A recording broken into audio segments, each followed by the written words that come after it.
And here we are live for the Refinery episode 9, August 12th, 2014.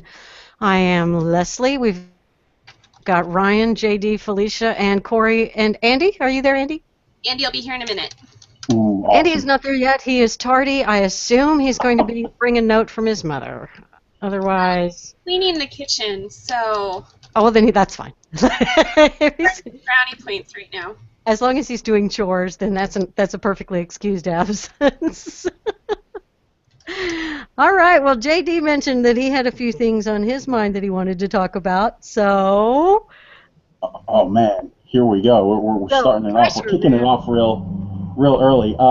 Yeah, no. There was a lot of stuff that's been happening in the news, and of those things, I think the thing that you really can't change the channel without noticing or without seeing is that Robin Williams passed away, and everybody has had opinions on his passing, and some of our folks on the conservative side of things may have taken a bad moment,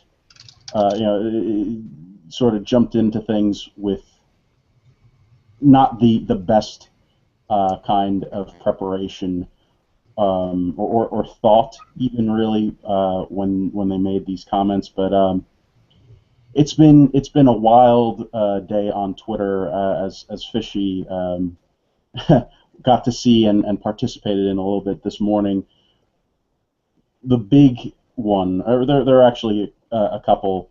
Rush Limbaugh had some statements that he made about uh, depression and liberals, and how the two things are related, which I'm sure that's going to go over just perfectly with mainstream America. Everybody's going to just be real happy that he made that little connection. And then the other one was Matt Walsh, who wrote a very well-meaning, I'm sure, blog post, maybe a day or two too soon. I don't know. I don't really want to be the judge of that, but there was a lot of infighting in the conservative sphere about that post, and some of the ramifications of what Matt said there. But it's just done a lot to cause dissension, and really, a lot of circular firing squad action. People, who are friends and allies on a lot of issues, just sort of turning against each other because of Robin Williams' suicide, and how they view suicide and depression. And it's just, it hasn't been a pretty day on social media. Well, I'm pretty pleased that I've ignored Twitter all day. I tend to do that when famous people die. I will absolutely ignore Twitter because you don't get a whole lot of intellectual depth in 140 characters. It's mostly people emoting and expressing, and that's just not all that interesting to me. Um, but I did see the Matt Walsh article, and I've seen a little bit of the blowback about about what Rush said. My my impression on the Walsh article, nothing that he said was anything really very controversial at all. In fact, it was quite uh, after reading the article, it was quite uplifting and compassionate about the about depression as a whole and how to handle it and all that kind of stuff. The problem is that he used the incendiary headline trend that people are doing. And so what you get is, from that headline that was rather incendiary, you you start out from a standpoint of this guy is being a jerk. And then you read the article to find out, oh, okay, he's not. And in some instances, on some of the articles that Matt has written, that type of headline that sort of is, I don't know, anti what the actual article is, that sort of headline has been effective in getting him a lot of readership and drawing interest in conversation. But in this case, it just was. I don't think that many people are going to ignore the headline or ignore their initial bad reaction and read through and read what he's really trying to say about what suicide is. And frankly, the immediate rush to write an article about something that just happened is really distasteful in general. I understand people wanting to capitalize on the news and get hits to their blog and all of that kind of stuff, but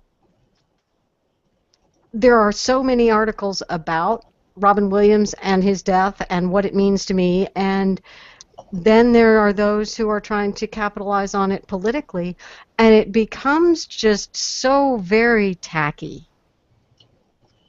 Yeah, and before we go on, I just want to mention, because Leslie said that the title was incendiary, so we should probably tell what the title is. It's Robin Williams didn't die from a disease; he died from his choice. That was the title of the article, and one that I think is really, as you said, it's clickbait. Clearly, Right. it's meant to get people to click on the title and see the article.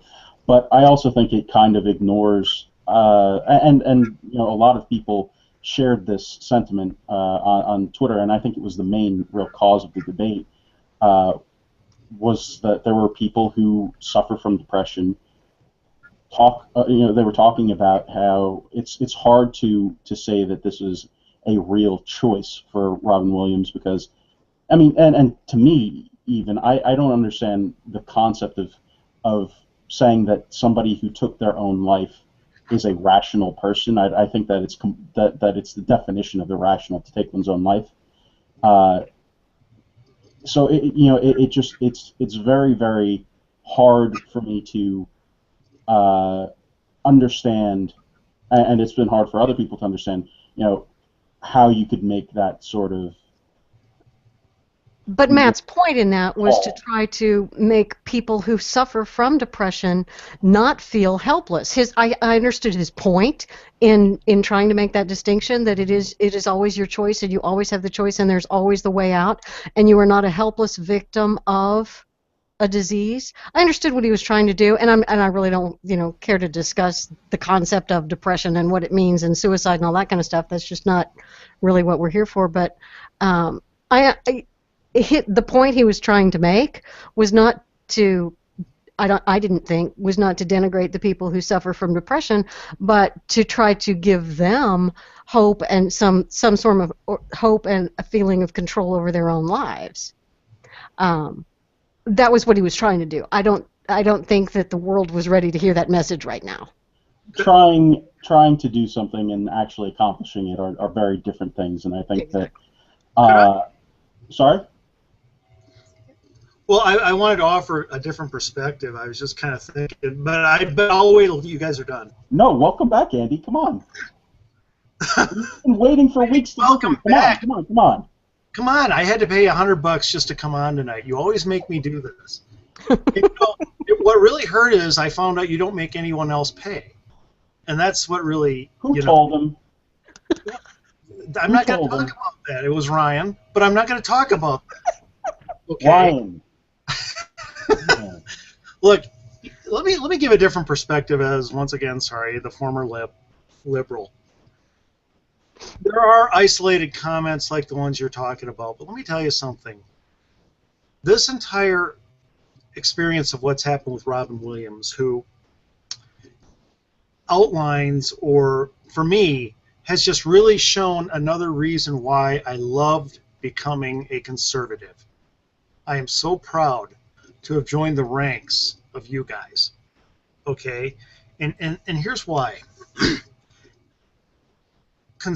What I have seen generally, overwhelmingly, from conservatives who are commenting on the death of Robin Williams, and there's the discussion on suicide and so forth, but let's just talk about the death of Robin Williams. Robin Williams was an enemy of the right. Okay, we know this. Robin Williams, there are few people on this planet who hate everybody in this discussion group tonight more than Robin Williams did. Okay, I mean deeply hated us. And yet, we on the right celebrate his greatness. We celebrate his gifts. We celebrate his art, his craft, his brilliance.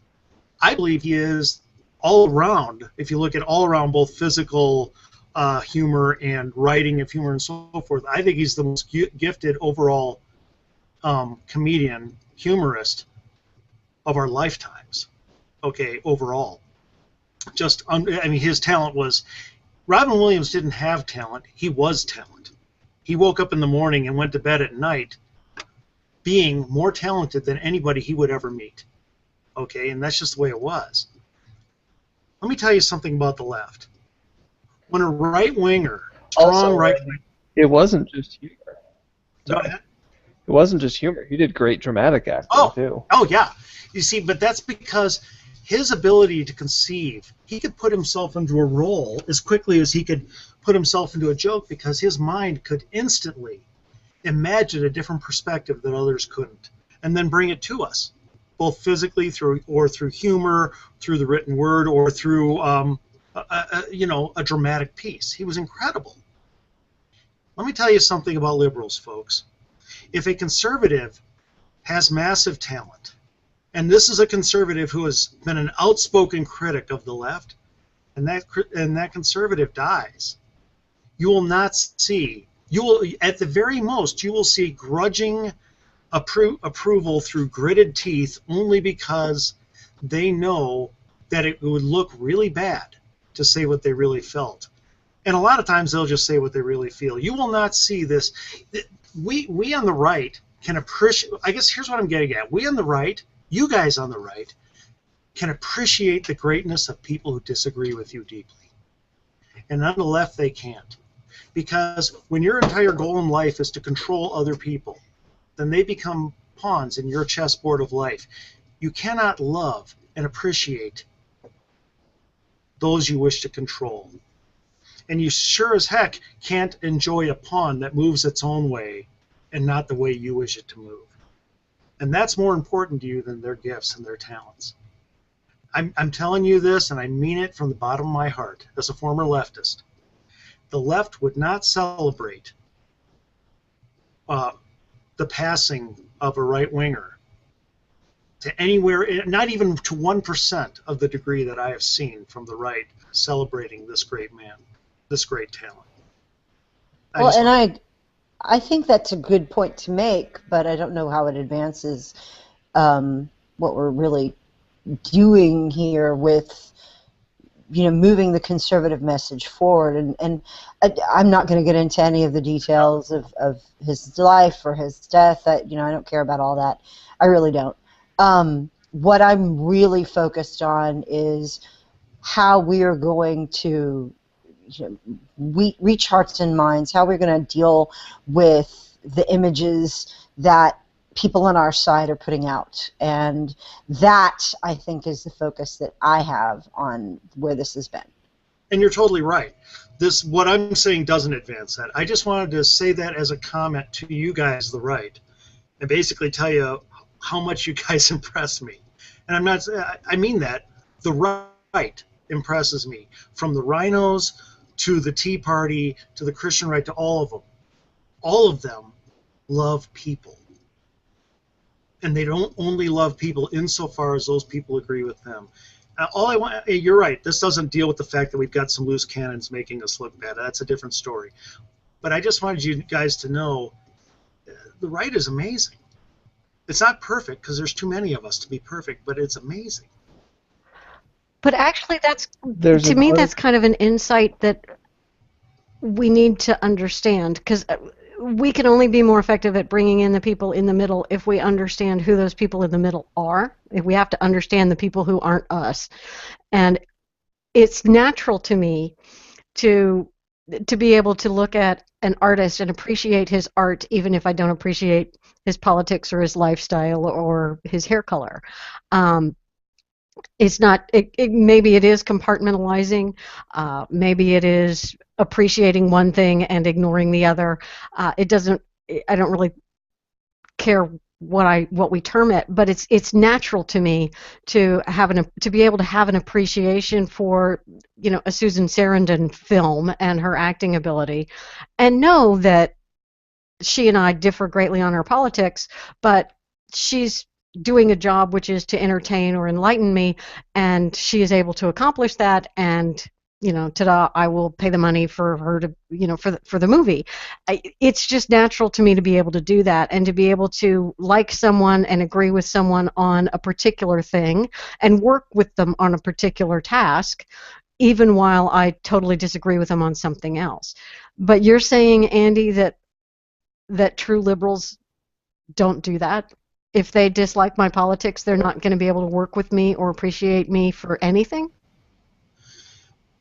That article that I wanted to read a few weeks ago, 10 Reasons I'm No Longer a Liberal, one of his points at the end that I have highlighted, it says, "The left's selective outrage convinced me that much canonical left-wing feminism is not so much support for women as it is a protest against Western heterosexual men. It's an I hate phenomenon rather than an I love phenomenon." And he points out that liberals, we have a different worldview in a lot of cases, and liberals are often, I hate, I want to destroy, this is bad, this is, people aren't good, people need to be controlled. And the conservative worldview, kind of like Leslie said, is we can appreciate good no matter where it comes from. Everyone has good inside of them. I might disagree with you on a lot of things, but you're good or you're right in this place. And I want to build people up. I want to give people freedom, because if I do, they'll do amazing things. And one's coming from the positive, one's coming from the negative. I think that's what Andy was mentioning. I think Leslie's kind of showing an example of the conservative view, that even if I disagree with you, I can enjoy certain parts. And I think that's a big difference in the way that the two sides think. Yeah, and of course, Leslie, I'm not absolutizing it to saying no liberal can ever show appreciation toward a conservative.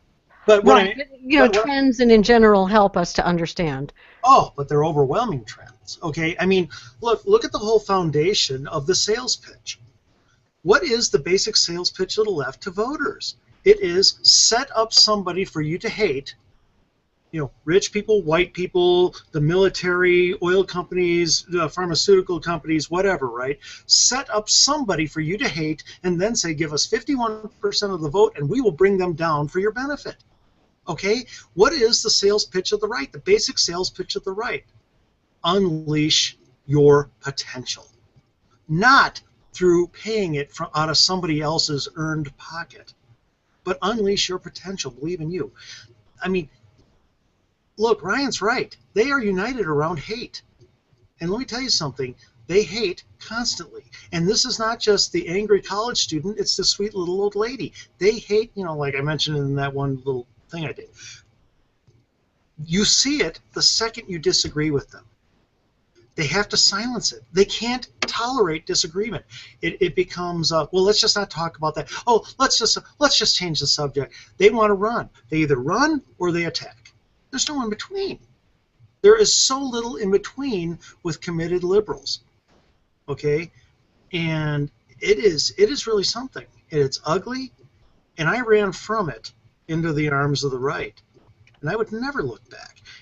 Like I said, hey, look, I go to political functions. I see nasty people on the right grouping around. And by the way, I can understand the loneliness that Robin Williams must have felt, because every time I see somebody who's really high up on the right, I see all these people glomming onto them just for what they can get from them at these dinner parties. And I think what it must be like for that person to know nobody in this room cares about me except for what I can do for them. Incredible loneliness. And Robin Williams, I mean, he must have dealt with it all the time. Anyway, sorry to go on to that. But look, the right, we value the potential and the gifts and the success of people regardless of if they agree with us. I am very impressed with Ellen DeGeneres' abilities. She was an average stand-up comic who's become an incredible talk show host. I adore her. Yeah, she's like the nation's big sister. Right. Okay. She found her niche because she wasn't that great on stage. She was okay. But I mean, look, we can do that. You know why? Because we don't measure our happiness against the success of others. The left does. And it makes it much, and so while I wouldn't absolutize, I would very easily generalize and say, yeah, they are not nearly as good at selling, and you're seeing it right now. Yeah, you guys pull out a couple examples, and they're good examples. I saw hundreds well, not hundreds, I didn't read that many, but just dozens of examples of conservatives doing nothing but honoring the greatness of Robin Williams. Mm-hmm. I think Andy, he kind of mentioned it's not all liberals that if a conservative died wouldn't say something good about that person, but it kind of is the culture, and I think we're seeing a little bit of that with Hillary Clinton. She said something bad about Obama's foreign policy. This was wrong, probably shouldn't have done this, would have done it this way, and she got in a little bit of trouble for it. 2 or 3 days later, she's coming out, she's apologizing, she stepped out of line and said something she wasn't supposed to say. She didn't support her guy no matter what. And so I think if someone does cut, if a conservative guy were to die or woman were to die, a lot of people would come out and be vile. Some people might come out and be good about it, kind of like we're being with Robin Williams. Hey, this was a great person, we disagreed, but okay.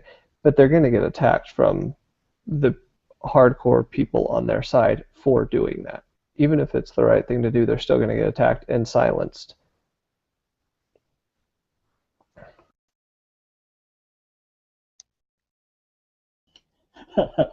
that went silent pretty fast there. Well, I was just waiting for what you guys would think of it. I agree. Yeah, I think that as bad, I mean, to me, the commentary, especially from Rush, because he's such a huge voice in this, in just the national discussion, and he is so closely associated with the conservative movement. The thing that, and I don't want to come off concern trolly here, but it drives me nuts that we get marginalized as a group for comments that, as you said, Andy, are one in millions of comments. Sure, it's coming from Rush Limbaugh. Rush Limbaugh has never spoken for me. I mean, I don't trust him enough to speak for me. It's just been he's never been a voice that I've particularly been a fan of. I wasn't there during the '90s. I was 2, but it's annoying to me that MSNBC and CNN and Huffington Post and everybody else, you name the news company and it's going to be there, is going to bring out these comments that Rush Limbaugh made, and I'm the bad guy because of it. And what are we supposed to do about that? How do we do anything about that?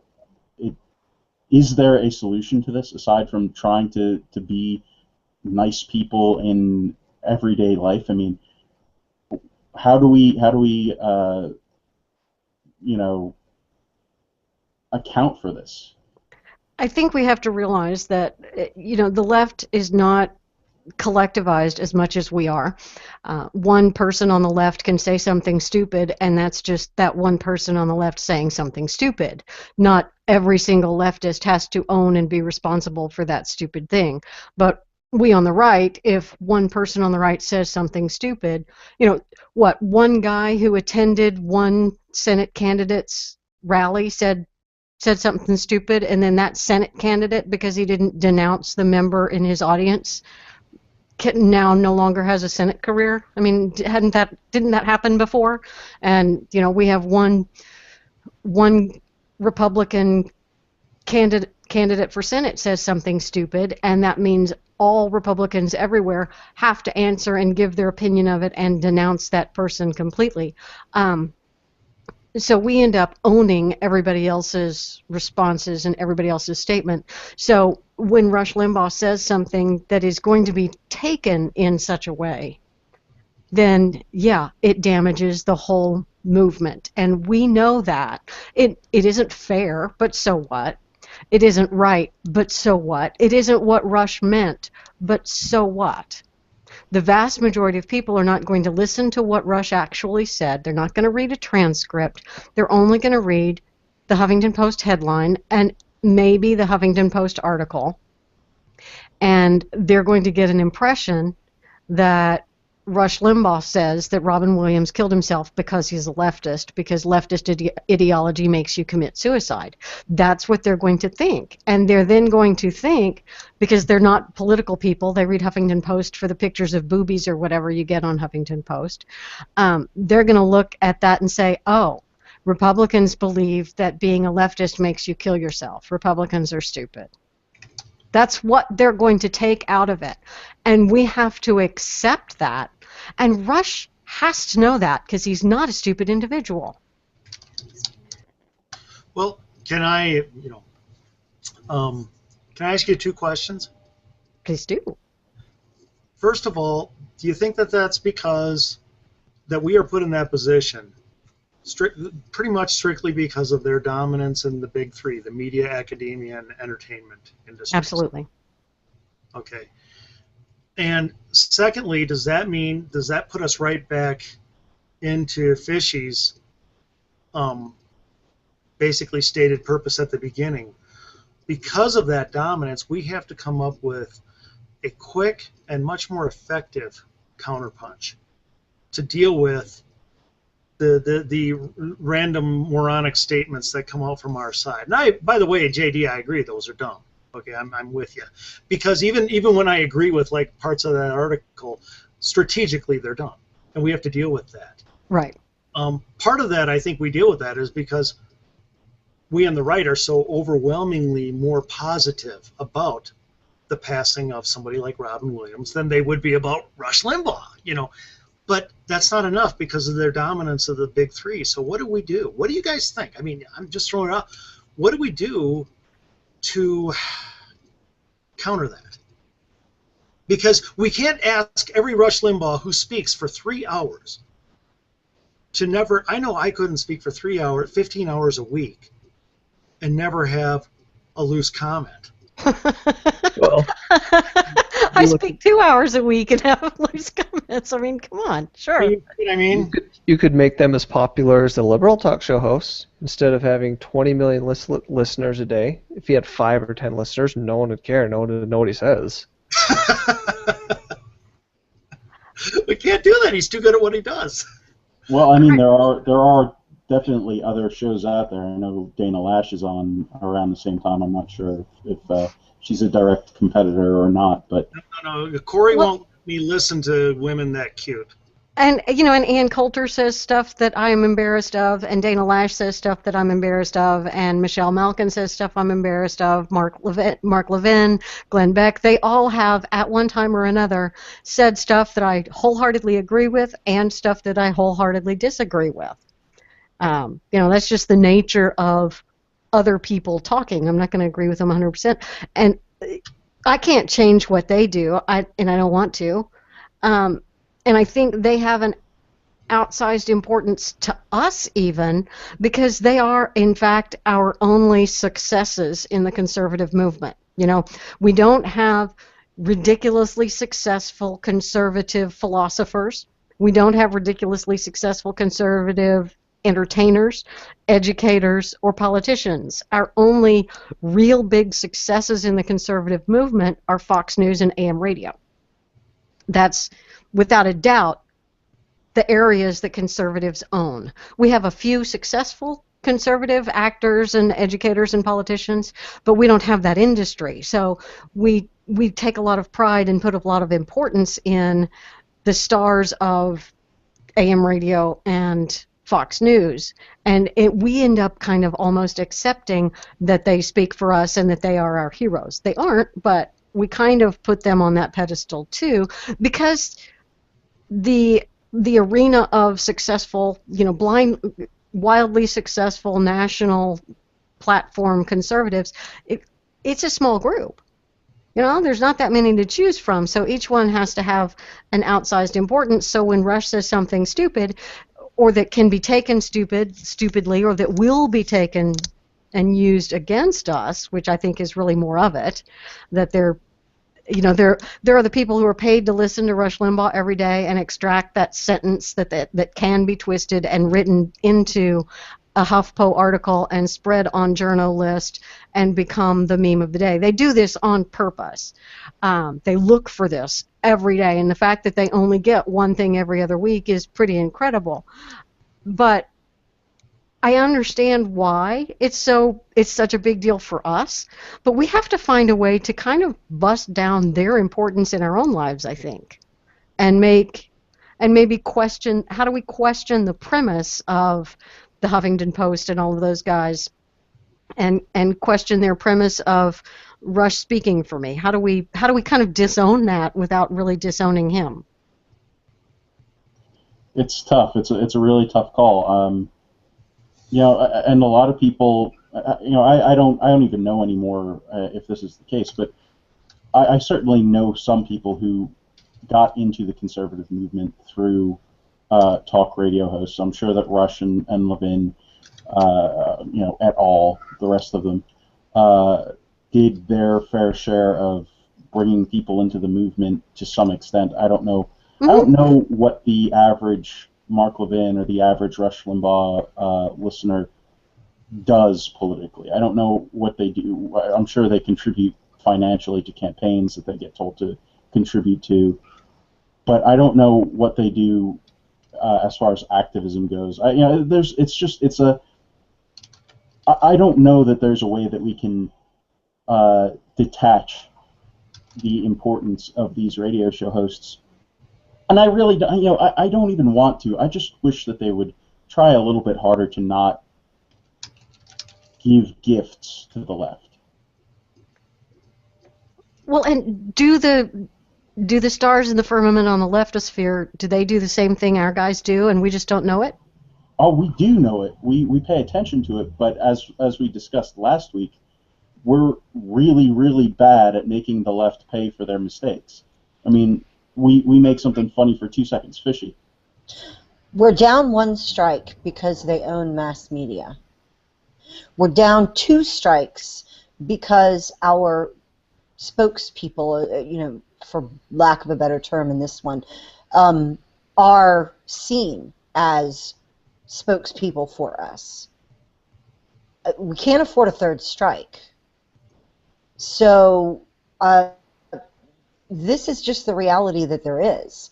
We have that environment, that ground on which to fight. That is the way it's done. And if you analyze the way the left works, and they do have people listening, watching, paying, paid to listen to these programs and extract the gems out of them that will do the most damage, we're not doing that. Our priority on the right is not fighting and defeating liberalism. It has been, trying not to get shot in the foot. And that's important. I mean, the first thing you have to do to win is not to try to lose. That's where I think we are. Going on the offensive does have the benefit of helping conservatives get back on message so that we're not always responding and reacting to what's going on, but leading the conversation. But we don't have people equipped to do that. What we end up with is, God help, sites like Twitchy, which are picking off people that are on our own side sometimes. Maybe they're doing that in an attempt to be fair. I don't know. But it seems to me if you're going to organize an effort, sorry, blah, fly. If you're going to organize an effort, and look how seamlessly I went right back to my statement. That's totally going to get clipped out. You are every bit as tough as Barack Obama in killing a fly during an interview. Totes. But every bit of the conservative movement really needs to focus on what do we do to defeat liberals in whatever way possible. And again, step 1 is stop putting knives in allies' backs. But step 2 is, I think, being very thoughtful and careful about what we do say so that we're minimizing the opportunities, obviously, for the left to exploit us. And then third is absolutely going on the offensive, and why we don't have, with the entirety of conservative think tanks and organizations and people that fund campaigns and whatever, why they're not concerned with actually defeating leftists, on a long-term basis. I don't know. Part of it, again, is that first strike is we don't hold the mass media. We have to go around them. That's easily done, more easily done if you have video. It's more easily done if you have a platform that reaches more than just the bubble. Russia's probably got the max bubble that there is for us, but it's still a bubble. It's still only the people that usually agree with them. So it goes back to me to what Kurt Schlichter has said in Conservative Insurgency, is actually attempting to hijack these media, to insert ourselves in journalism, to become respected and independent, so that there's not a way to marginalize us so easily.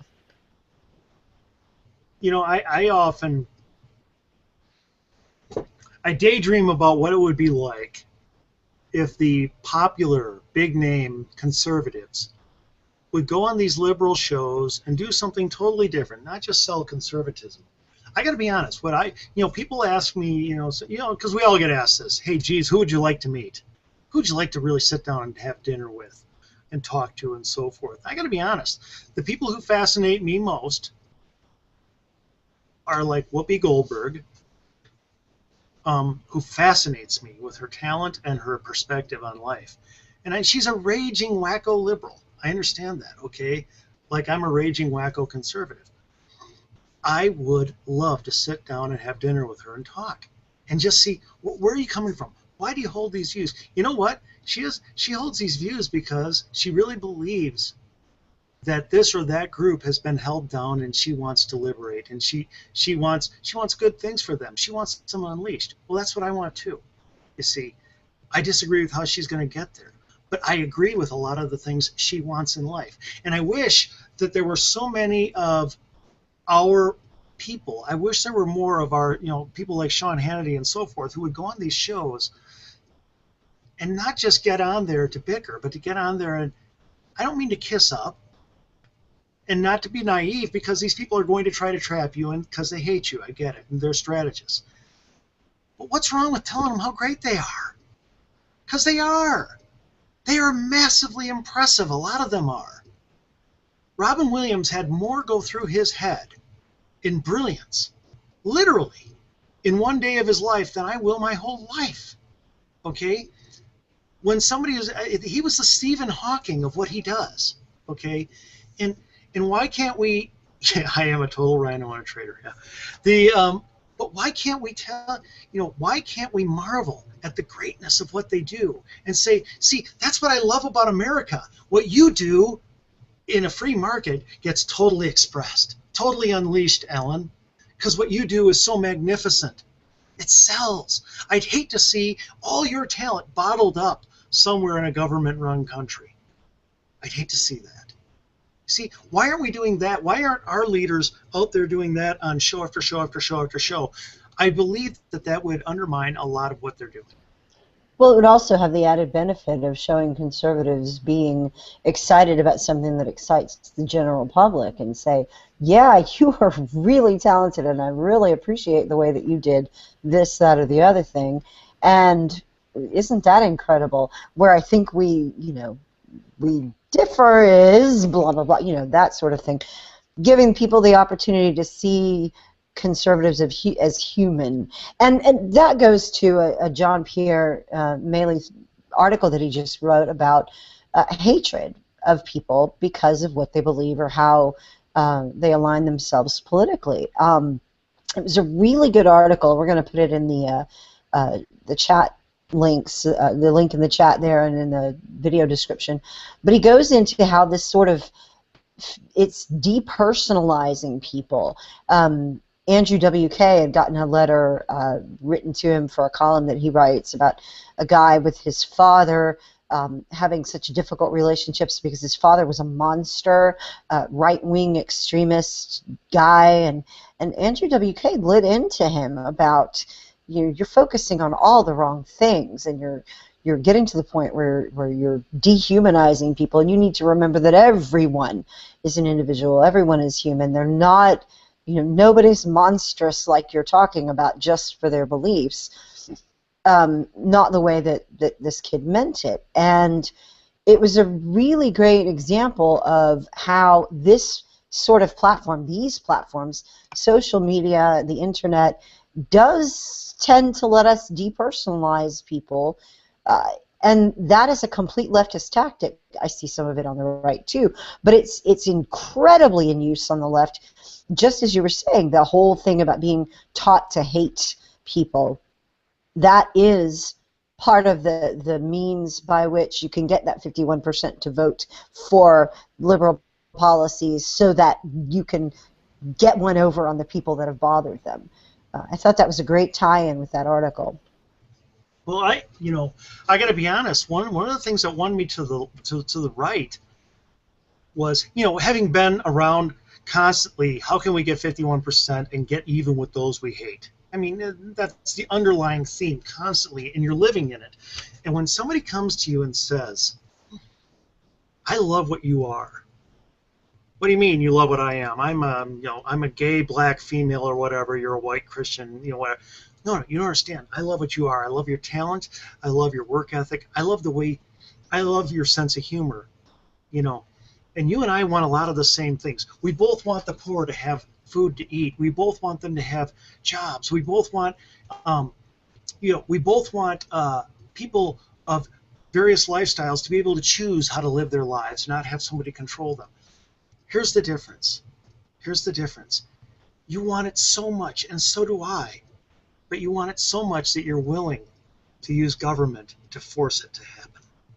And I believe that if the moment we use government to force it to happen, we take away the right of people to choose to make it happen. And if they can't choose to make it happen, they can't become good people. If I take a higher percentage of your wealth and give it to other people for my political gain, you can only become embittered by it. You can't become better by it. Okay? But I want you to know I understand why you want to do that, because I want them to get the money and get the food and be unleashed and have the opportunities in good schools as much as you do. Why can't we be bonding with them that way instead of shouting at them? I don't know, but I want to point something out that's going on in the chat right now. R.I.P. Mr. Keating says that, sorry, they'll just move on the next attack on our side. They just roll differently than we do. The left will just quickly thank you for your compliment, then knife you in the next moment. I don't think that this is the case, and I think it's provable that this is not necessarily always the case, because we've seen a lot of leftists turn into conservatives. It's not, you very, very rarely see the reverse of that. There's a reason for that, I think. I think it's because, as we've been talking about, the left demonizes conservatives for ridiculous reasons, and what's worse is that we give them good boogeymen to point at. So if they actually got a halfway decent example of a conservative, they might have a real change of mind. And let's talk about Andrew Breitbart. He was a leftist. He changed his tune pretty rapidly and did more for the conservative movement, arguably, than anyone that I can think of in the past 10 years. And think about what he did behind the scenes. Think of the people that he talked to and he influenced. There are a bunch of leftists that he's talked with that have a much better viewpoint on conservatives for meeting him. He's not.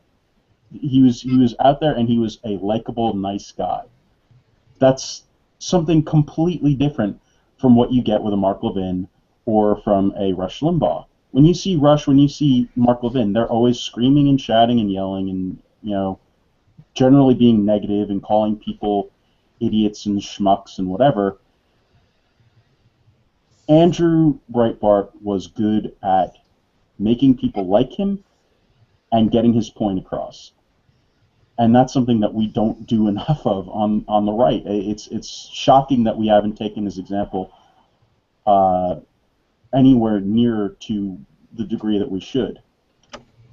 One of the things, too, that we need to keep in mind is that the leftists that we talk to are not the target. If we're having conversations in that vein, it's the people watching who are seeing a leftist and a conservative sitting side by side and seeing that the conservative is not breathing fire nor dripping fangs with blood. And that's an important part.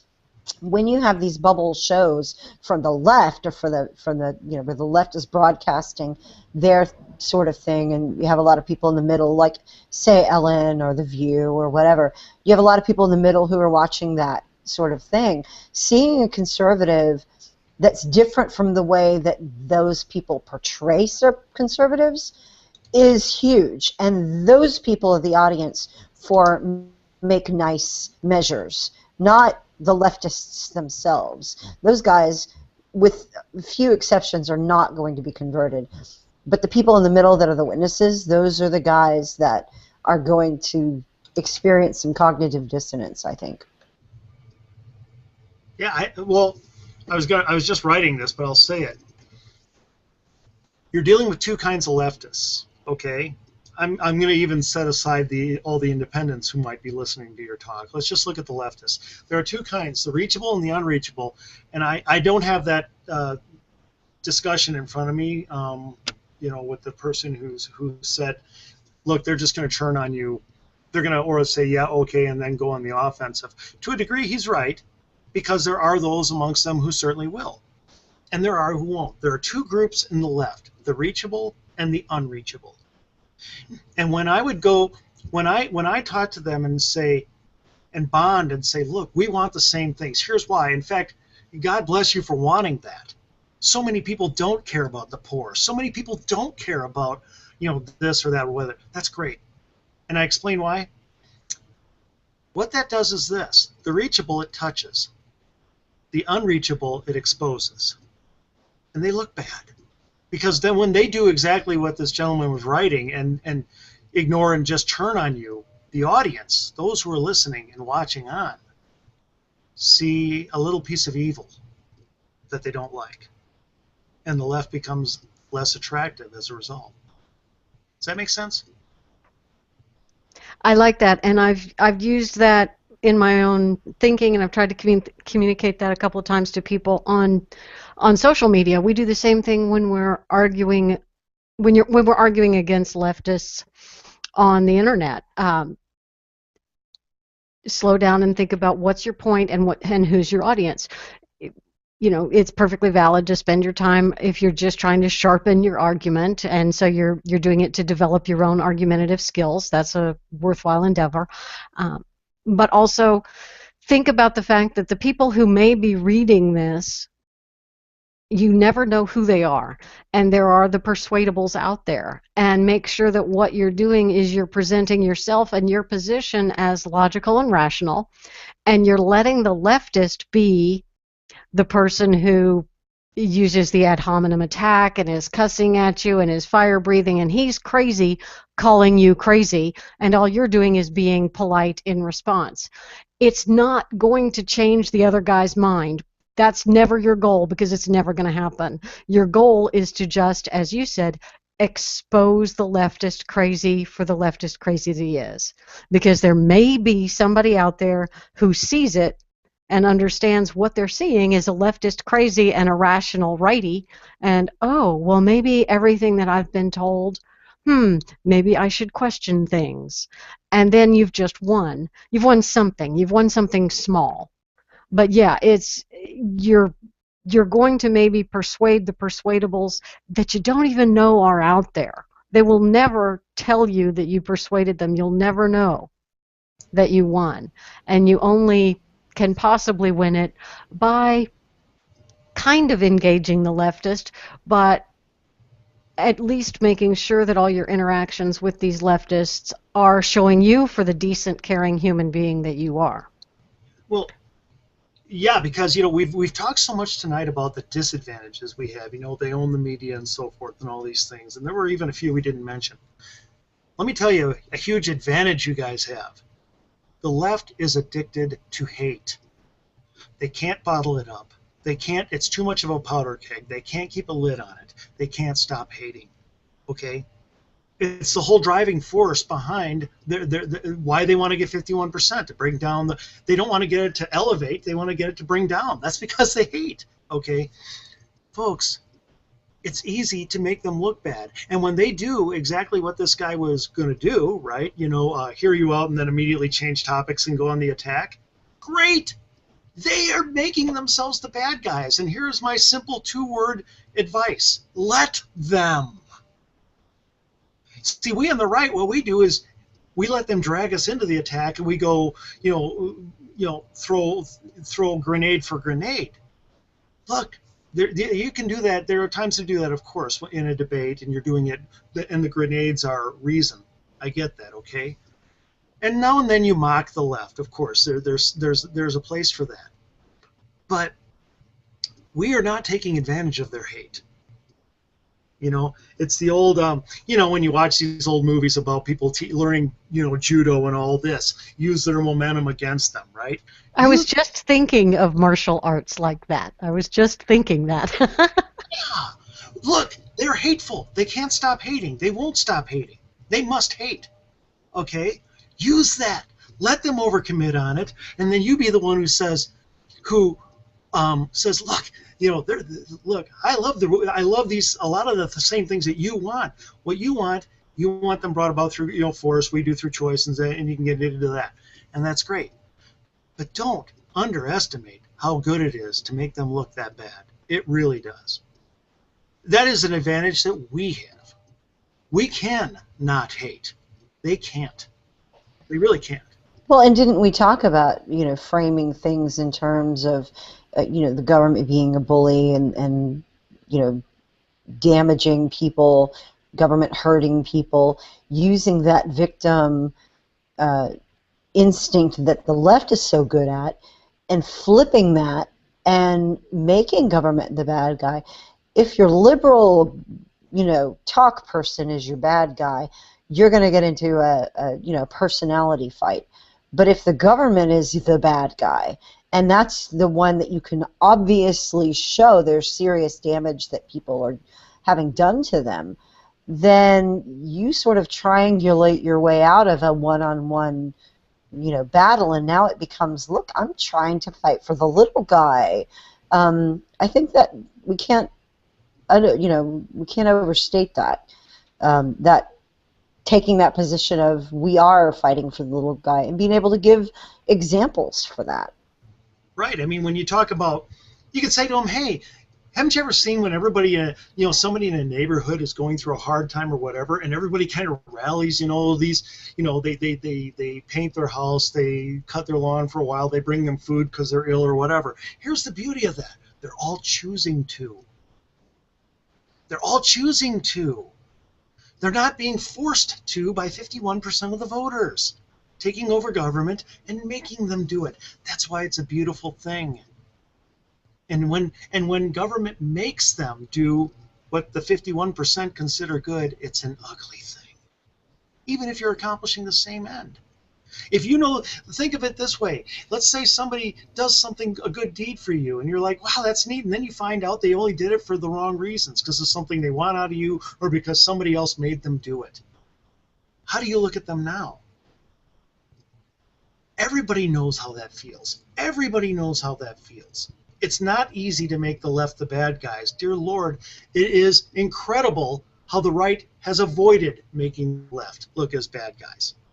I mean, we have turned it into an art form, not showing the bad guys as bad guys. Yeah, I think that it's something that, and we talk about being effective at our messaging.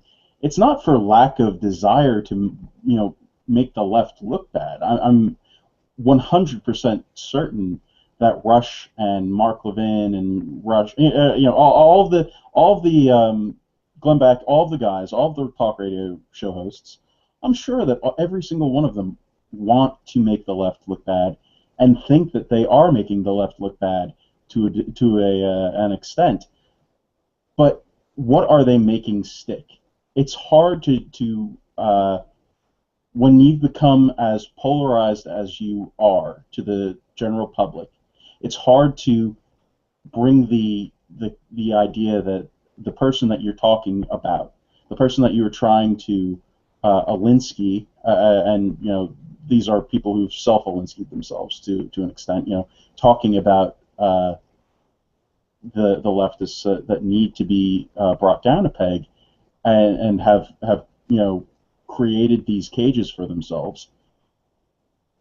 They don't really do a good job. Our conservative talk radio show hosts, they don't really do a great job of making stuff stick. I'll go back again. Let's think about the last person who really had their acts stick, who got Alinsky and who was successfully turned into he couldn't run. Who was the last person on the left that we successfully turned into a laughing stock? Tell me who the last person was. Fishy? No, not even Weiner. Not even Anthony Weiner. Not and that even. was the closest that we've gotten. Yeah. And he that's ran a master. again. Go for it. No, he ran again after he was, disgraced, and they figured they'd had enough time to rehabilitate him. He didn't win, and that's a testament, I guess, to people's just ickiness with him. The maybe people had enough of him personally, but they don't apply the same standard to other left politicians. I mean, for Pete's sake, I can think of quite a few who've been liberally defended. But he's the closest that we've gotten to actually, defeating a liberal and having them stay defeated, in terms of winning the culture argument. I think that in the cultural arena, that's the closest we've come to defeating a leftist. And there were certain steps that were taken there, and there was a plan behind it, and it was orchestrated quite well. So there are things that we can learn from him, and there are things that we can do better, and things that talk show radio hosts aren't doing. I mean, they are really great at calling Nancy Pelosi names. I mean, very creative, far more creative than I could ever be with coming up, with new ways to make Nancy Pelosi turn her name into fancy insults. Same with Harry Reid, Sheila Jackson Lee. These guys are masters at that. Does it actually stick? Does it do anything? It doesn't seem to me. I mean, I don't know what name calling gets us. How are we actually doing something? How are we actually working on degrading the left's influence? And I just want to introduce the concept that fighting liberals is not the same as calling them names. And being effective is not the same as stroking your own feelings. I just wanted that out there. So I think this goes back to what Andy was saying earlier and what we've talked about already, that the left hates and the right is all about good. I don't think we can win in attacking and beating them in hate and making them hate each other. I think the way we win is we ignore it and we go about and we do good. I think we, take Texas, for example, point that out. Hey, Barack Obama has done such a great job in creating jobs. He's created 300,000 of them. And 290,000 of those are from a Republican governor in Texas. Play it positive, point out all the good things, say, hey, this person's awesome and this is why. Not this person's terrible and this is why, but focus on our strengths. I think a lot of people, you'll win them over with that positivity. I think people natively and naturally go towards positive thinking and go towards a good leader, someone who will say good things about both sides, someone who will try to get people together instead of trying to tear down. I think they'll naturally go towards that. And so I think the way, it's not necessarily to fight against it, it's to present a, crap, I can't remember the word in English anymore, an opposite picture, I guess. Lost the call that in. Yeah, like an opposite picture of what they're doing. I'll have to look up that word. Okay. Yeah, contrast. That's a good one. Yes. Thank you. Sorry. Try to play words with friends a little more often.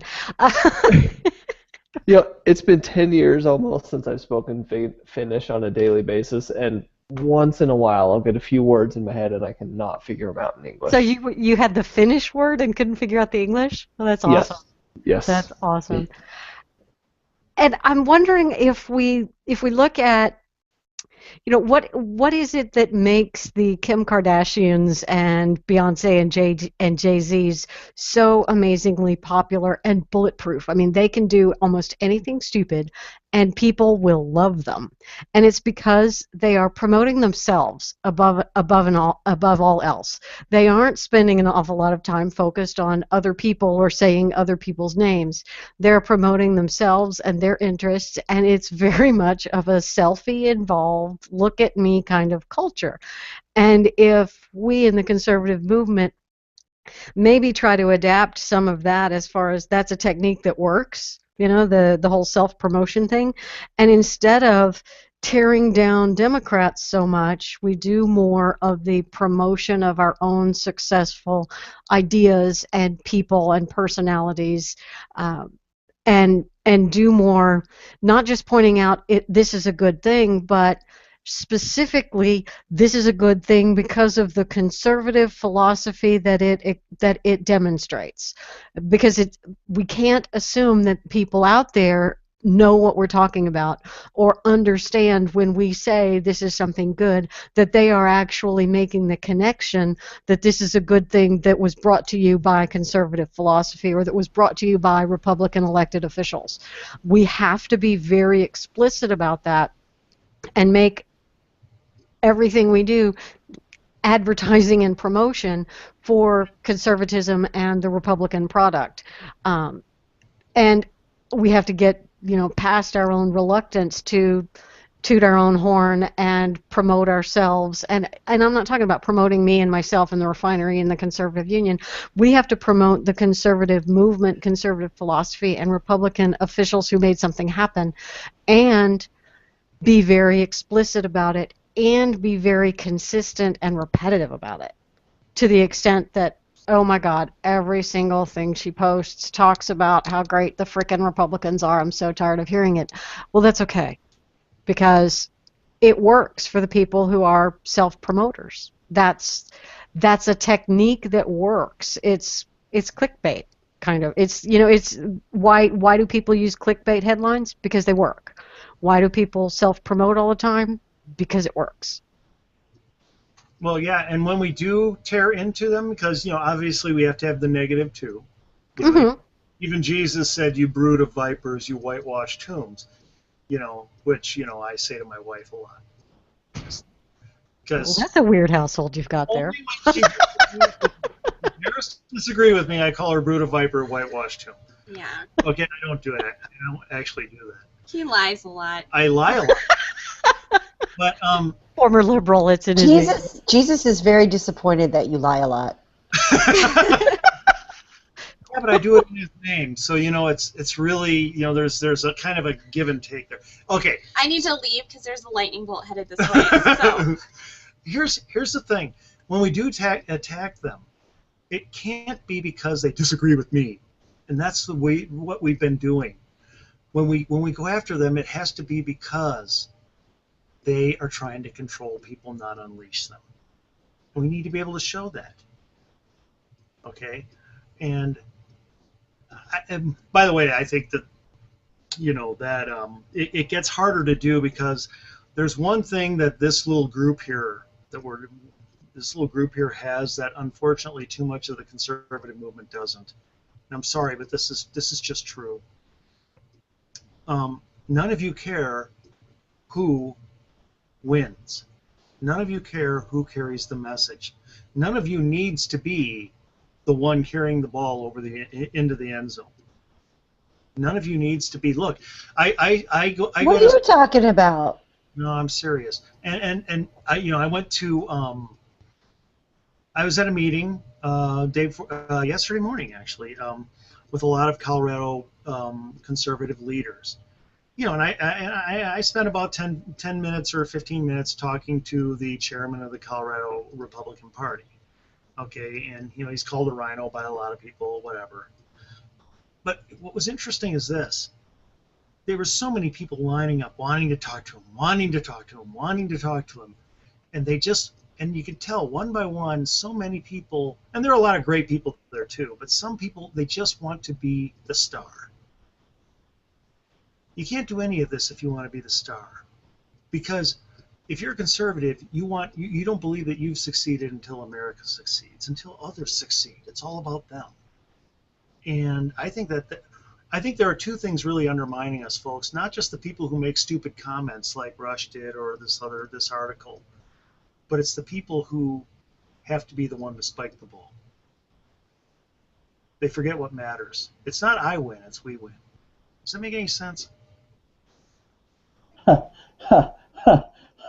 Yes, that makes a lot of sense. And we have way too many people who want to be dancing in the end zone and, be that guy that's, as you said, spiking the football. We have a huge spiking the football problem on the right, and it always turns out bad for us. So the right's filled with receivers and the left is filled with offensive linemen? Get down Something to like that. don't care. Just offensive people. Yes, it seems that way. I wanna real quick address some stuff in the chat again, because there's I think a really good, interesting discussion going on in there. We have Titan who says that Mitt Romney was a nice guy. He behaved very, he was acting the way that maybe Fishy and I want Rush to act, maybe closer to that. Try and be a little bit of a nicer guy, but he got eviscerated by the right for doing that. He wasn't enough of a self-promoter. He didn't sell himself very well. Remember when I guess it was at the GOP convention and they put up the movie of Mitt Romney, who he was, what he had done, how he had been, and it was so surprising to me and to so many people about all the amazing, wonderful stuff that Mitt Romney does, because he didn't toot his own horn, and that's why he lost.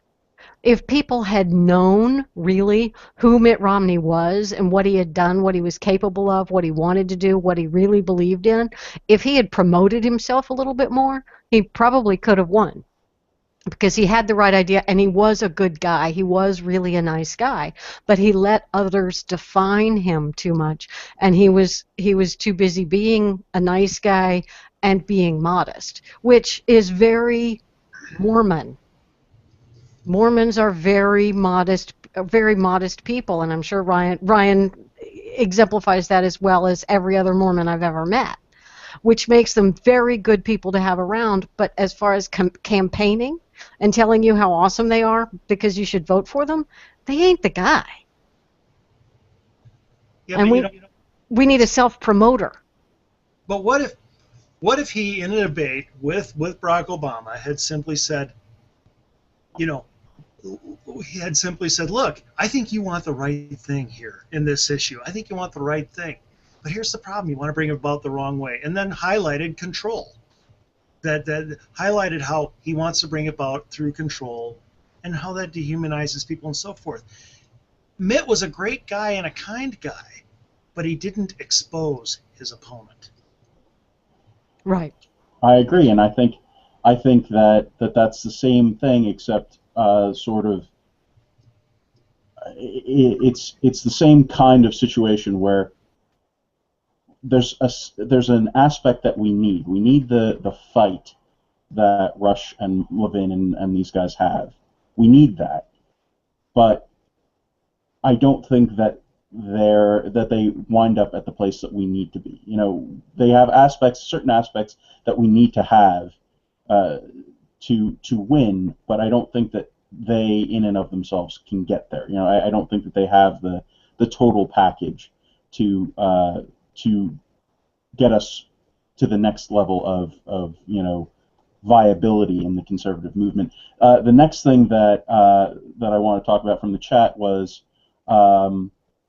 don't sell conservatism. This is also from Titan. Don't sell conservatism. Sell candidates as human beings instead. I think that both need to be done. I think we need to humanize conservatism and we need to humanize our candidates. And I think that we actually have some candidates that are doing a pretty good job of that, even in this Senate election cycle.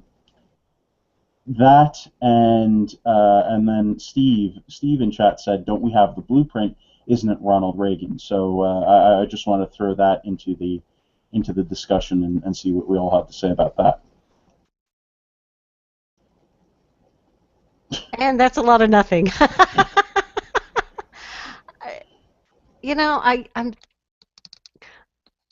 I suppose I'm going to get, I don't know, you've got the controls, if you can dump me out of the conversation if you need to, JD, but I'm going to say it.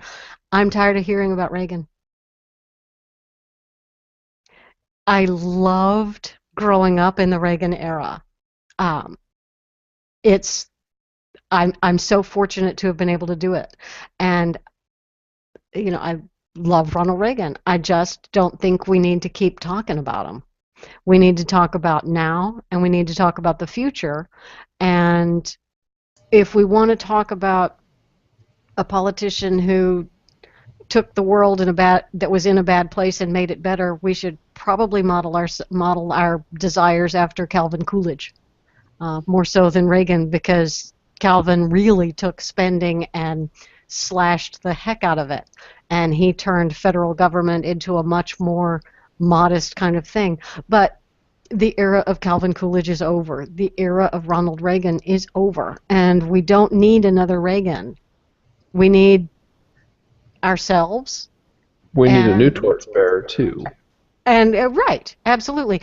And I do think it's right for us to realize that guys who are on our radio personalities are not going to be leaders of the conservative movement, because they are radio personalities. It's a whole different person. It's a whole different job. It's a whole different skill set. Mark Levin and Rush Limbaugh are not going to lead the conservative movement and become the politicians for the ages, because that's not who they are. That's not their job.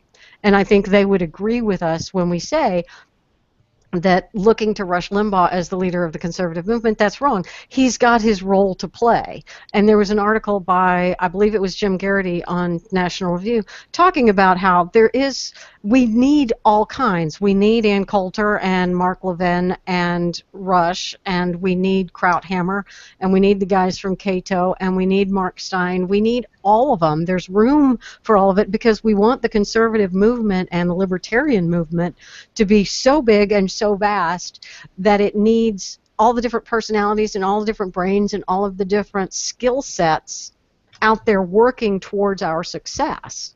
And we need to stop fighting for the football. Ann Coulter needs to stop fighting against Mark Levin, and Michelle Malkin needs to stop yelling at Rush, or whoever is in fighting these days. I haven't paid any attention, and please don't think that I'm making up fights where there are none. I'm just grabbing names. But our people are fighting against each other all the time, and maybe that comes back to that whole spiking the football thing.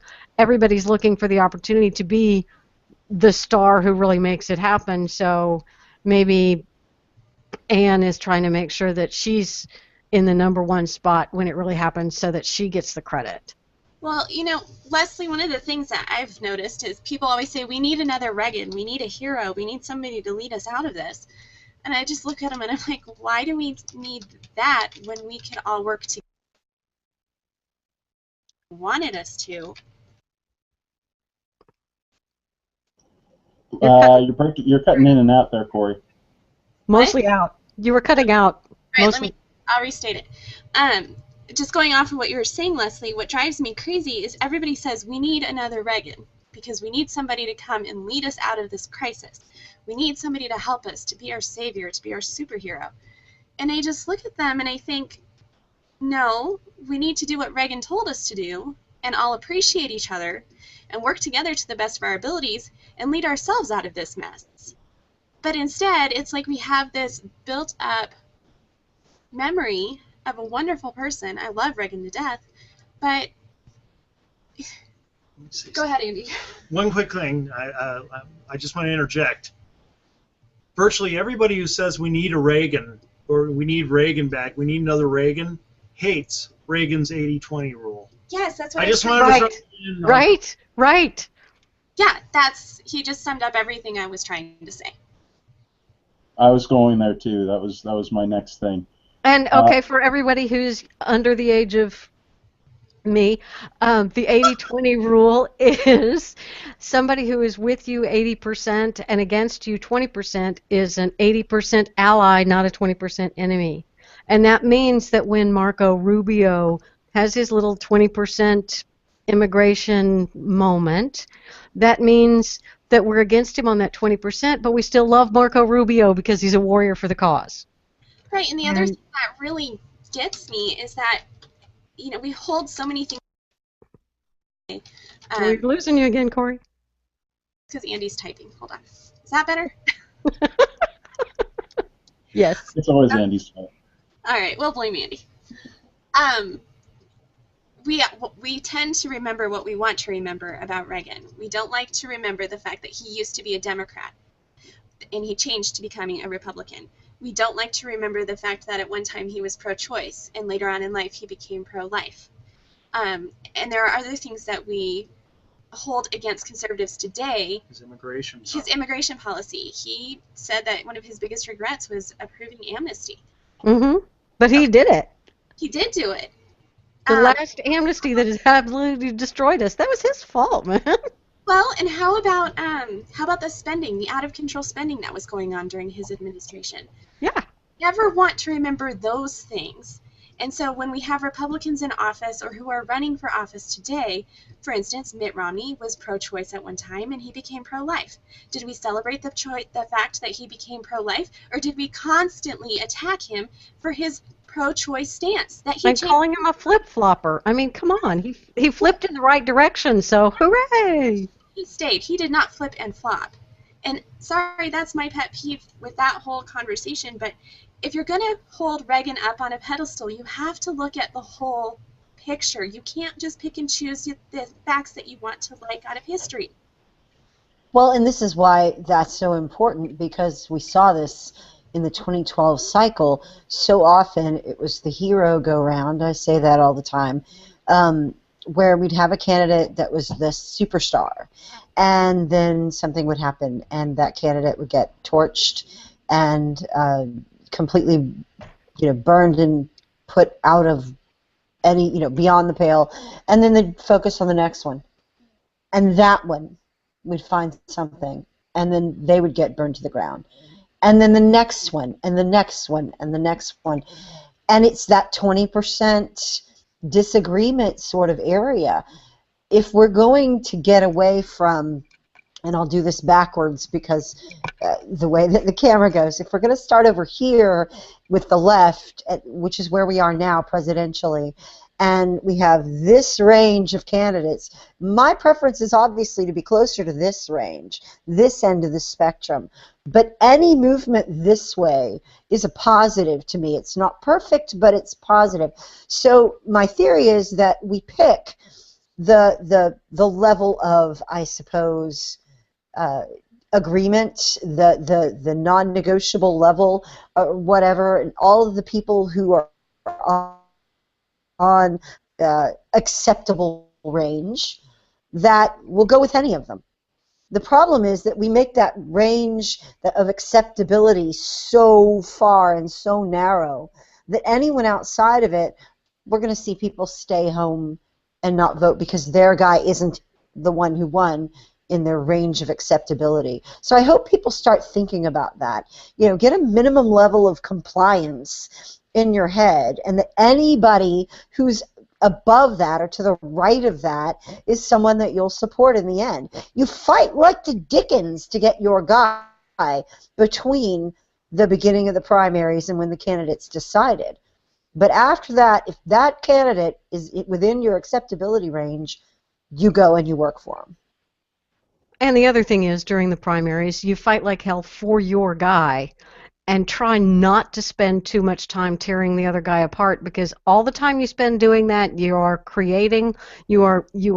building ammunition for the other side to use against that guy when he becomes the guy. Like what happened with the whole Dan Patrick deal here in Texas.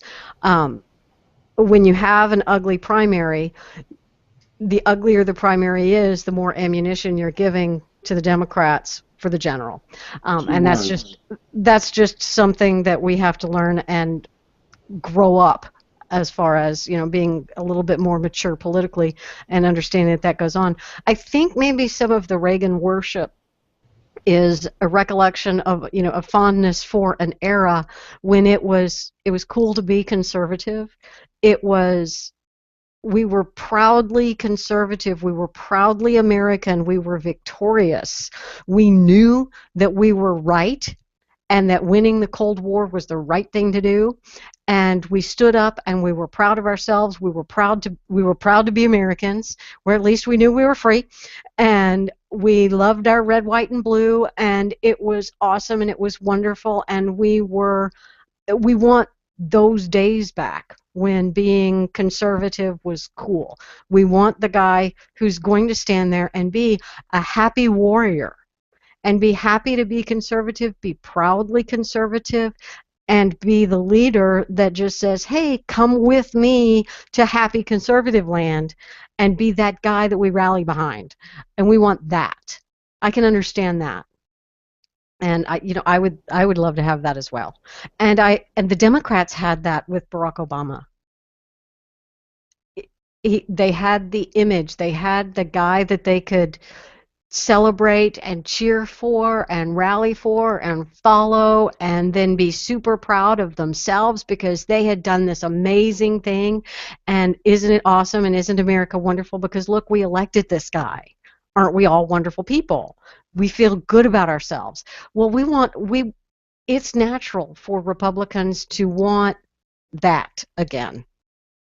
I don't know in this crop of candidates that we're going to have that. I think somehow we're going to have to find that in ourselves. But we are kind of a hero worship culture, and there really isn't a hero out there for us to worship. So Reagan is the most... No, but Reagan is there as the recollection of, the fond recollection of, wasn't that a great time? Like people used to think of Camelot. Reagan is the easy button. Mm-hmm. I really don't want to work super hard to get conservatives elected, so let's just have a perfect candidate come up and do all the hard work for us, because it's hard. It's tough. It's tough being on the campaign trail. Here's the other thing. What are we getting when we keep coming back to, Rush, Levin, bloggers, whatever, the people who have these amplified voices, which is great in rallying the conservatives?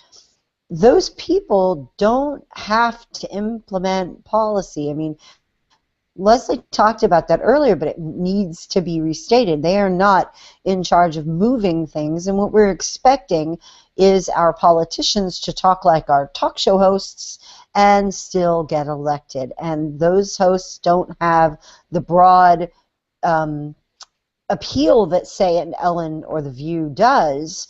They have a niche appeal. And that niche is not going to win the election. And the sooner we face that, the better. It's the same thing on the left, where leftists get to espouse a lot of ideas that don't cost them anything. They're not, they get to say, we'd like to see that problem fixed. But they're not going to have to do it. They're just going to have to take your money to do it. And someone off in Washington will implement it. Well, the same goes for our rather amplified voices on the right that can talk about how politician ought to speak and talk about whether they're on or off message as viewed by their prism, but they don't have to implement that. Right. And a talk show host is, or a blogger is an analyst and a person who discusses rather than, like you said, implementing, negotiating, coming up with an actual workable solution. And if you are someone who, as a politician with experience, has come up with workable solutions, that's going to be something that people can hate you for. That's why our mystery anonymous guy is always the hero candidate. It was Herman Cain last go around. It's Ben Carson this go around. The guy who has never actually done anything politically, so he doesn't have any mistakes that he's made. And he talks a good game, which is awesome and charming and wonderful. And we don't have anything that we can criticize him for. So he's the blank slate like Barack Obama. All of my hopes and dreams can go into this. I really want Ben Carson, and I'm using Ben Carson because Ryan mentioned him earlier, and it's the name on the tip of my tongue here. But we have our anonymous candidates that we choose, and it's generally somebody that we'll say, he'd be a great president, and then you ask somebody, well, why? Because he made a good speech. Oh, okay. There was like one time when Obama was really pissed off with what he said. That was pretty awesome. Yeah, that was great. Yeah, make him be president. Yeah. I just want to sort of add on to something that Fishy said a while back.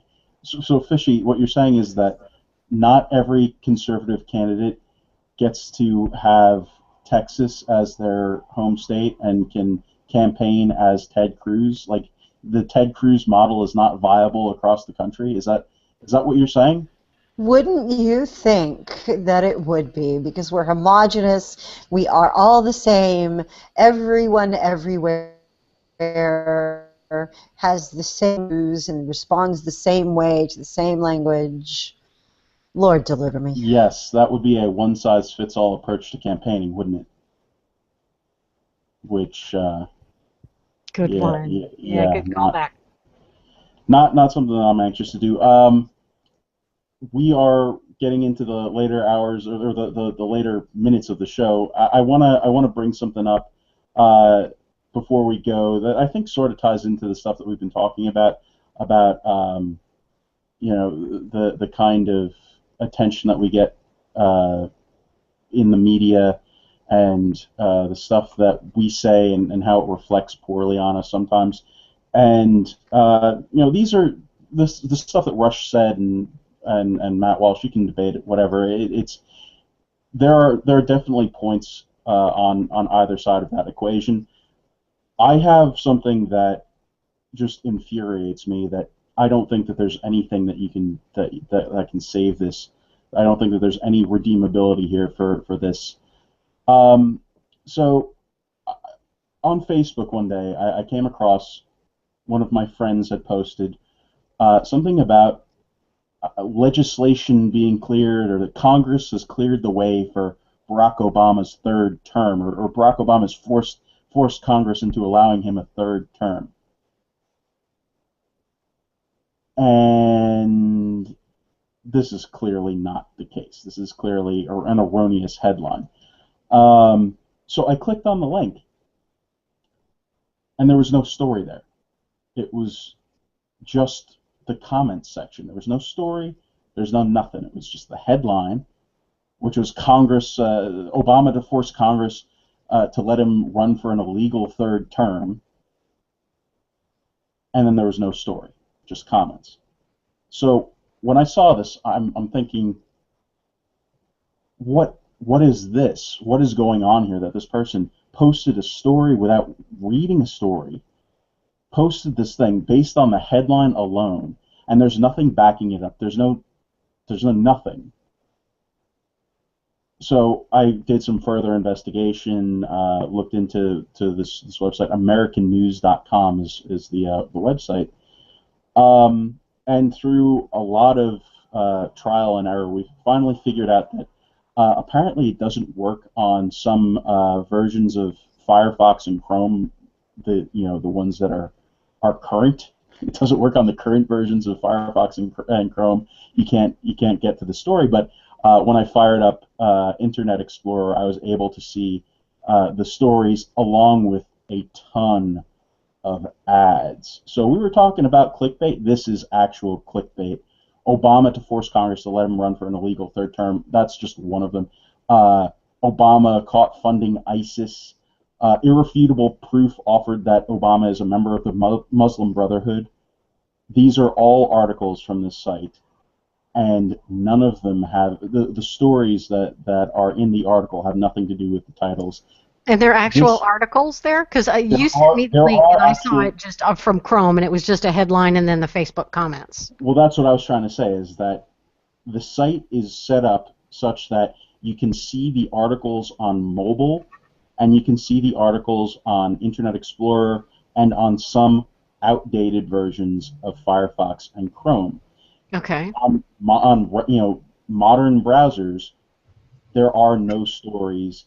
There are only comments, and it doesn't show the ads. But when you look at it on Internet Explorer, and that was a trend, is that the people who were sharing these stories, by and large, were people who would use Internet Explorer, if you catch my drift. So there are people out there that are reading these stories and are sharing these stories.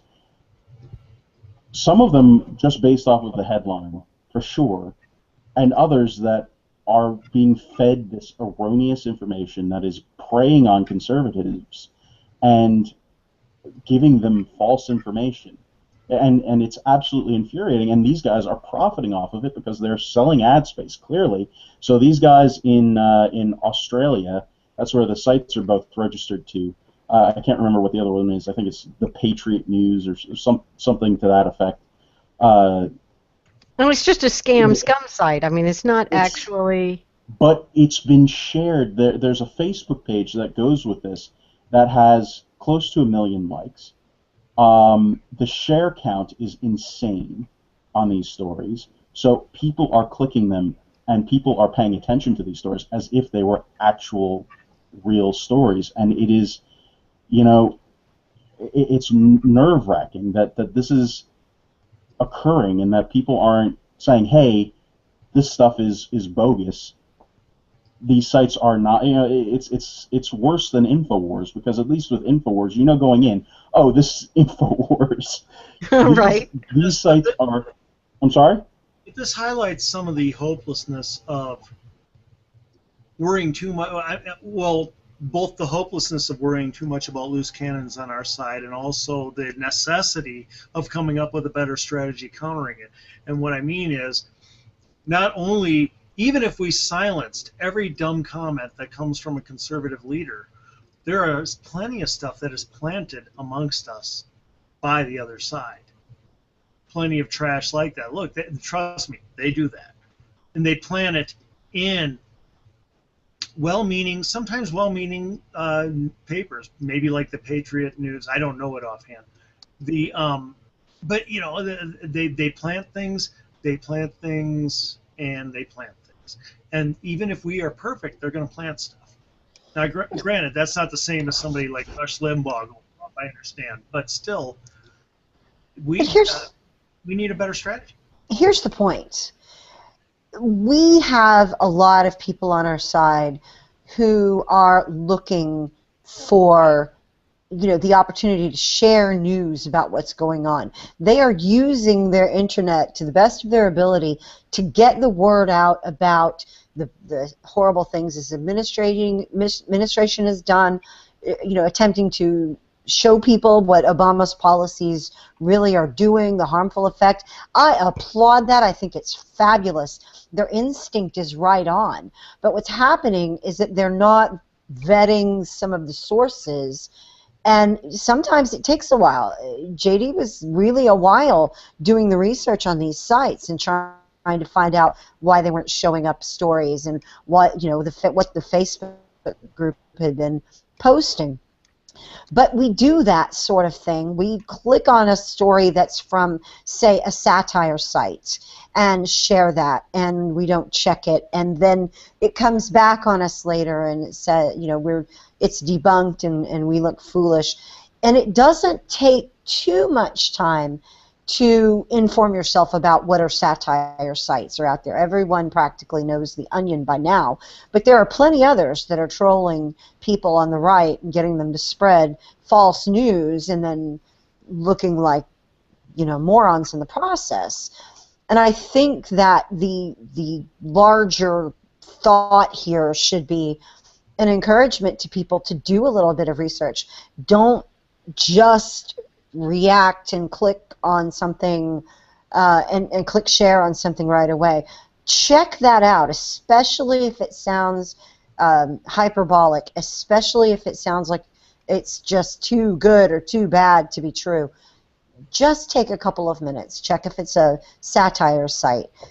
Take a couple of minutes and check to see whether the story and the headline match. If we complain about clickbait that people do all the time, BuzzFeed, etc., we should be a little bit more careful on our side, and that's something everyone can do without a huge outlay of time or anything. They're already wanting to share news. Let's just get people looking to make sure it's good sources. Well, do you think some of that, the reason we fall for that stuff is because of basically what JD was saying earlier? We're lazy. We want a silver bullet, we don't want to go through actually winning an argument, winning a debate piece by piece. We want a silver bullet that will expose the left once and for all and win this for us. I mean, what is it? Why do we fall for this stuff? I think we fall for that partly because in one way we're just so horrified, and in another way some of the headlines are believable. If a little exaggerated, Obama is not going to get a third term. That is a very sore subject with me. But having, this is the thing. This is how bad it is. Don't all of you people pay attention? And these people are obviously influencers in their circles, and they want to be able to bring the news to people. And news that sort of fits their worldview a little better, a little more aggressively, is hard to pass up. I get it. I get that. But again, I'd much rather have a less exaggerated source that's closer to the truth. And this people in the conservative movement who are doing the blog thing and whatever are being so meticulous about their sources because they know that if they get it wrong, the left is going to stamp on them. These guys that JD's referring to are more of a profit center than anything else. They've spent a lot of time and money building up this website, building up this Facebook group. Now imagine what would be the benefit of building up, about 1 million people on Facebook that have, these stories in their feed. It's not the benefit of the stories. It's not just the revenue on the site. They're going to sell it. They're going to sell their list to candidates. We talk about getting better at social media mining and how that's how Obama's team did so well. That company is actually doing it. Those websites are actually scooping up your information, and targeted ads are headed your way by clicking like on those. So right. People should be aware of that. We definitely want to encourage people to get into social media, into the flow, so that conservative candidates and Republican Party, etc., can find them and connect with them. But this is done for profit. But do so with some credibility. In looking at Alexa for this one site, they apparently just came into existence in July and are now ranked 8,549 in the United States. And that's pretty high up. Yeah. None of our sites are even ranked at all, the three of us. So they went from nothing to combined we aren't there. They went from nothing to 8549 in the space of a month, and that's through clickbait and SEO and all of those, black hat techniques of getting viewership and clicks and all of that kind of stuff. It's scummy, but they're going to sell their Facebook profile to some, because those things are for sale, and it's purely profit driven. And what's very sad is seeing people on our side caught by it, and all we can do is gently comment, you realize this is a satire site, or this is bogus, this is a lie, please find a better source. Although please find a better source, I don't ever use that. That's a phrase that just is. You are going to get called out as a rhino the second that you see. That's another thing, is that because people are so invested in these wish-casted stories, particularly about treason or a third term for Obama or some crazy other thing that I don't know, somehow happened because of Rahm Emanuel and terrible stuff. I don't know, whatever. It doesn't matter. But people are so invested in these easy way outs, or these scary, frightening horror stories that, oh God, we need to defend against this. We need to raise the alarm. We need to spread the word that this is happening. That you coming in and saying This not is so true. much. There's an automatic defensive reaction to that, and it's understandable to an extent. Yeah, don't you understand how serious the problem is, et cetera, et cetera? Yes. I think that the correct way to combat this is what what we're trying to do here is let people know, hey, there are these ad mills out there that are out there just to get clicks, and get clicks from people who are susceptible to reading these ads and stuff, or reading these headlines and saying, oh God, this must be a thing, so I need to click on it. There's a segment of the population, I know it's very hard for people to understand, but there is actually a segment of the population that thinks that if it's on the internet, it must be true. Right. I mean, years gone by where newspapers were reliable sources, and that you couldn't publish things that were outright lies, without some kickback or a pushback, I should say. That's not where we are anymore. And when you've got a lady in her 70s clicking on stuff and sharing stuff and not able to differentiate between what's real news and what's news that's designed to get your click, your name, your social security number, everything from you, it's difficult to combat that sometimes. So we need to get people to see that these are fake sites, or not even fake sites, but these are sites that I would not share with other people, that I don't think do a very good job of portraying conservatism or actual news. I try to be really careful with some of the sites I share and stories I share, because the left likes to put those out there kind of as trolling. They make things up, and then the conservatives think it's real. They share it, and it's a way to fracture us, and it's a way to make us look like we're crazy. Mm-hmm. During the '08 primaries, Hillary Clinton is the one that came out with the whole birther thing. This birth certificate's not real. He was really born here. When she failed and he got the nomination anyway, they made it seem like that was all conservatives from the beginning. They put out a fake birth certificate at one point that was, everyone agreed, was clearly photoshopped, just to troll people and to keep conservatives on that, so they can say, look, they're crazy. He was really born here. They're going over the top. They don't know what they're talking about. And another thing we see, I think it was CNN a couple weeks ago, they mentioned impeachment of Obama 400 or 500 times in a month, and right-leaning sites and Fox and stuff like that mentioned it a dozen, a couple times. Like, it was them pushing it, saying the rights, saying impeach him, and trying to goad us. And they were Obama himself said, fundraising "Go ahead like and impeach me." crazy. Yeah, and they put those type of stories out there to make us seem like crazy when we share them and when we agree with them. And so you have to be really careful. If something sounds too good to be true, it probably is. And the hard thing is, you'll have people sharing the trolling articles or the satire because it sounds true, and they want it to be true or whatever. And yeah, when you do point out, this is a satire site, or this isn't true, this story's already been retracted, um, you will have two or three people resisting your offer of help and added credibility. But it's okay because you'll have one or two who will also say, "Oh, thank you so much. I was about to share that story. I'm glad to know that that's not true. Oh my gosh, that's another one of those satire sites. I will have to look out for that. Thank you." And you'll get a couple of thank yous, and that's really all you need. It's just like when you share something that's kind of a thorough analysis of something that's an important point, you'll get two plus ones and half a reshare and a comment that's okay, and then there'll be a stupid meme with 45 pluses, 85 reshares, and 151 comments, and you're like, man, no, nobody cares. What am I doing? Why am I bothering with this? But really, one or two people reading something in depth, that's all you need, is one or two. It's okay.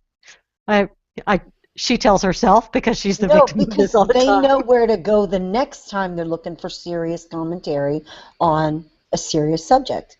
And that's where you grow your influence. Okay, Your thank you. I feel better. good.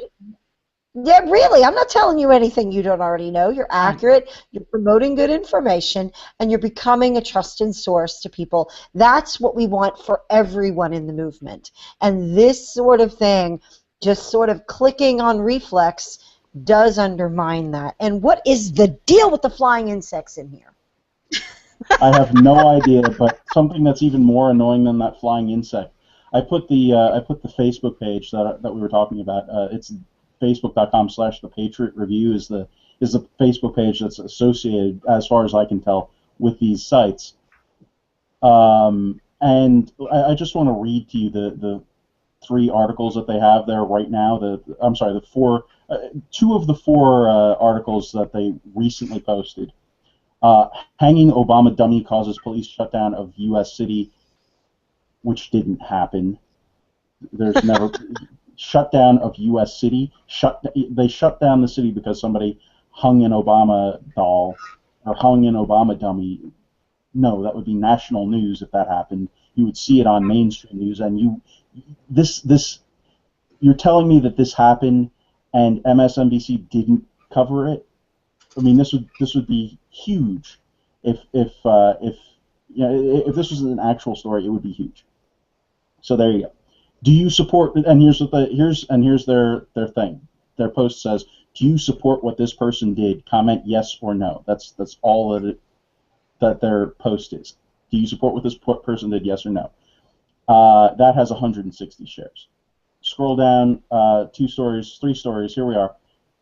Breaking: KKK ride to the border to stop the invasion. Do you support them? Comment yes or no. There were 204 shares on this page. And their main graphic is click like to impeach Barack Obama, and so they have almost 1 million likes. Oh my gosh. Like,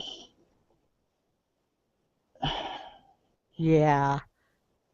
this is This is George Soros. I mean, this is or just somebody looking to make money. I mean, the biggest caricature of the right that could ever be. And some of us on the right are actually clicking on this stuff and sharing it and not looking at the rest of the content on the Facebook page that's sharing this stuff.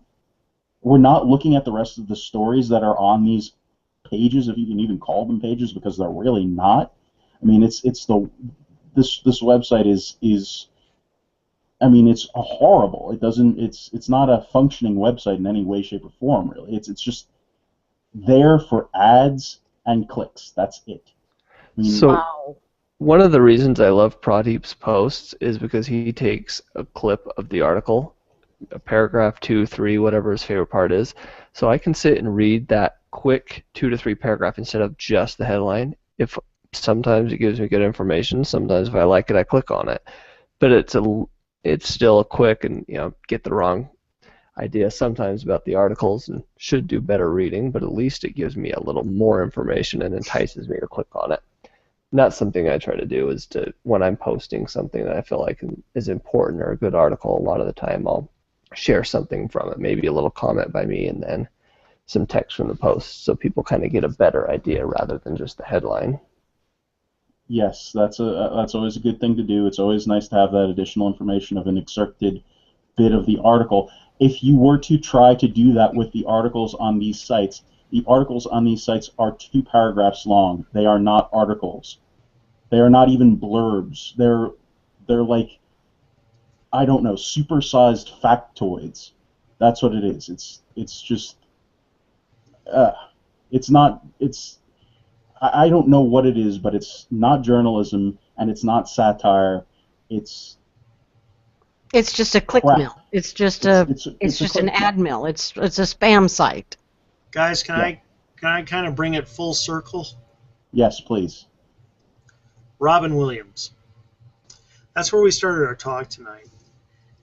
And I think what we've been, and as we've gotten off of that and gotten into strategies and so forth and how to deal with a lot of these undermining things, I think we're dealing with the fact that we are trying to bring forth an honorable, honest, principled, foundational, reasoned message in a nation that is more swept up in the suicide of a very talented man, but in the suicide of a comic than in $17 trillion of debt being laid on our children.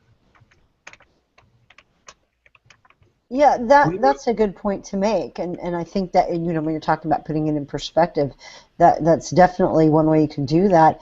You could also look at his body of work and think about the way that Moscow on the Hudson was about America, you know, good and bad, the freedom here. You could look at the messages in lots of his films and appropriate that because they're conservative bits all through them. And that's sort of what I chose to do with my piece, is to focus on the beautiful, clever, wonderful things you could pull out culturally that even when the left is at use all of the left ammunition at their disposal in the culture, in mass media, in pop culture, they still have to come back to conservative values. Well, yeah, they do. I mean, another one, if I can throw one out, Dead Poets Society. Few movies have touched me more, okay, than Dead Poets Society. Absolutely. The left has to sell the right, it has to act like they hold the right's values to sell best. I agree. And so doesn't that mean that maybe we shouldn't be so intimidated by the advantages that we see them having politically?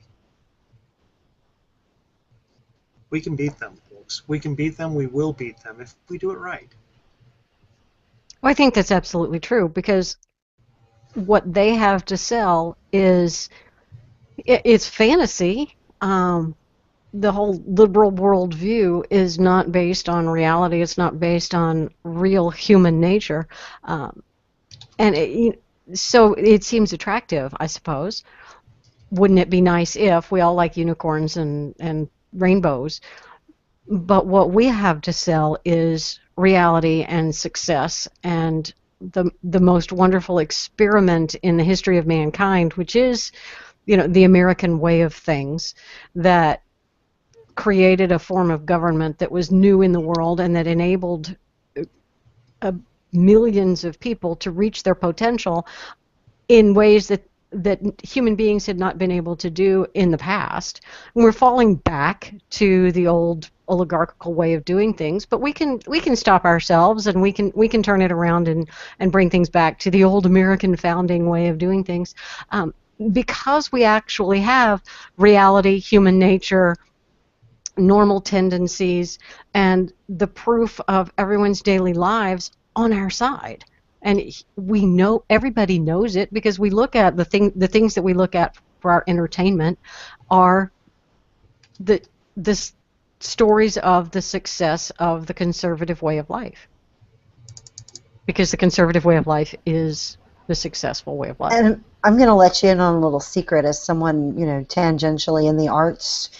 There are not any real new stories. That what you do is you find a new way to tell the old story, and that is where we can really begin to hone our creativeness. This is not trying to reinvent the wheel. You notice that liberals don't retell they don't make new stories out of whole cloth that have values that are completely that haven't been talked about before, haven't been built through a long history of storytelling. They're telling old stories in new ways. We're going to do that too. We have to do that. And we can. And guess what, guys? That brings us to, I think, the conclusion of our meeting for today. Am I right? Anybody have some closing statements here? Closing points of view? I have nothing intelligent to say. No, I think we pretty much did it. Again, it was great having Andy back. It was great having Corey back last week. It's great having the full Party of Choice team. Actually, not the full Party of Choice team. We still are missing a single member from what I've heard. That's right. Gonna have to try to get her in. We got a new girl. There's a new girl that we can. Oh God, what's the word that fraternities use? Hazing. Hazing. We got hazing. Yes, there we go. A little tough to do the toilet swirlies via Hangout, but we could try and see if the technology works. She's going to come in and go, there's a new surface in town. There you go. I see what you did there.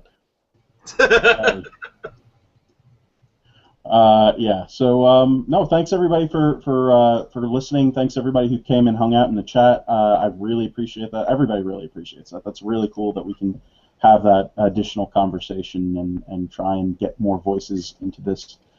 And I'm really, really happy with what we've done this week. Like, plus, share, subscribe, all of that good stuff. Make sure you do it. All of the sites are on the side where you're seeing everything. I think it's going to be over there. If you are at conservativeunion.net/refinery, you can see the links to the Party of Choice, Free Radical Network.